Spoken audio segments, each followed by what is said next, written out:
In this video I will explain the three controls in the 1 to 8 subdomain of the ECC framework in more detail and give you a scenario as an example.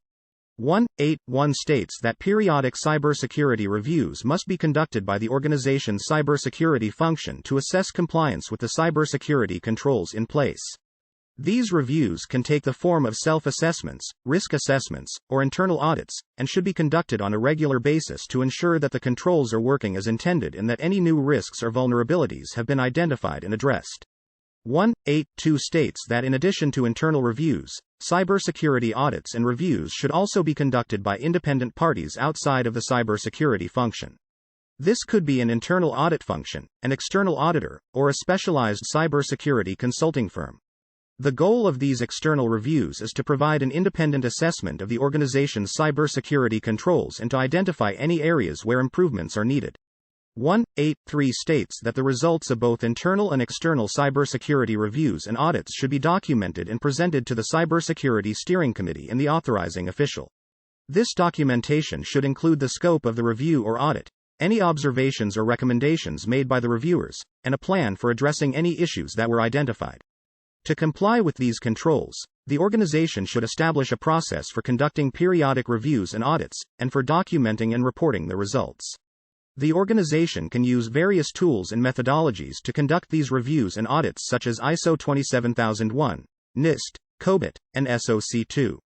Organizations can also use specialized software tools like governance, risk and compliance, GRC platforms, which can automate the process of conducting, documenting and reporting on the compliance reviews.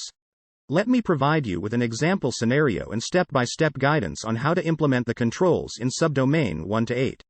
Imagine that you work for a large organization in Saudi Arabia. Your organization has recently been made aware of the need to comply with the ECC and its controls, including those in subdomain 1 to 8. 1.8.1.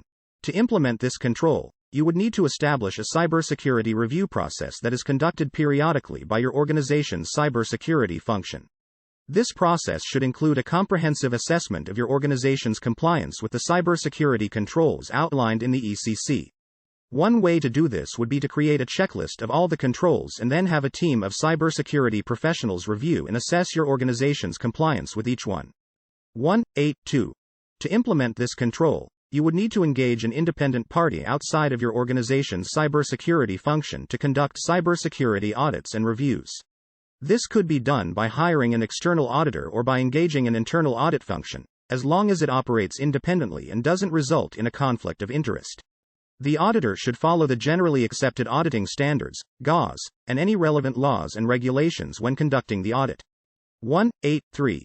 The results of the cybersecurity audits and reviews should be documented and presented to the Cybersecurity Steering Committee and the authorizing official.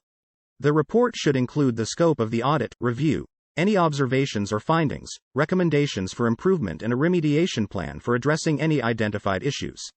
It's important to note that these are just examples and that the specific steps and processes you would need to take to implement these controls would likely vary depending on the size and complexity of your organization. Additionally, it's important to stay up to date with any changes or updates to the laws and regulations related to cybersecurity in Saudi Arabia to ensure ongoing compliance. It would be helpful to have a clear understanding of the specific laws and regulations that apply to cybersecurity in the country. For example, the Saudi Arabian Monetary Authority, SAMA, has issued regulations for the protection of financial information systems, and the Communications and Information Technology Commission, CITC, has issued regulations for the protection of critical national infrastructure.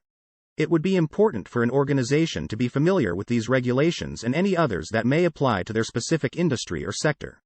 To summarize, subdomain 1 to 8 is focused on ensuring that an organization's cybersecurity controls are in compliance with organizational policies and procedures, as well as related national and international laws, regulations and agreements.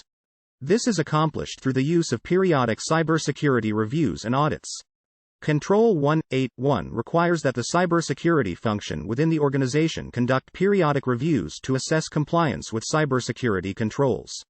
Control 1.8.2 requires that independent parties outside of the cybersecurity function conduct audits and reviews to assess compliance with cybersecurity controls. And Control 183 requires that the results of these audits and reviews be documented and presented to the Cybersecurity Steering Committee and the authorizing official, including observations, recommendations, and remediation plans. These controls help to ensure that an organization's cybersecurity program is up to date and in compliance with industry standards and regulations.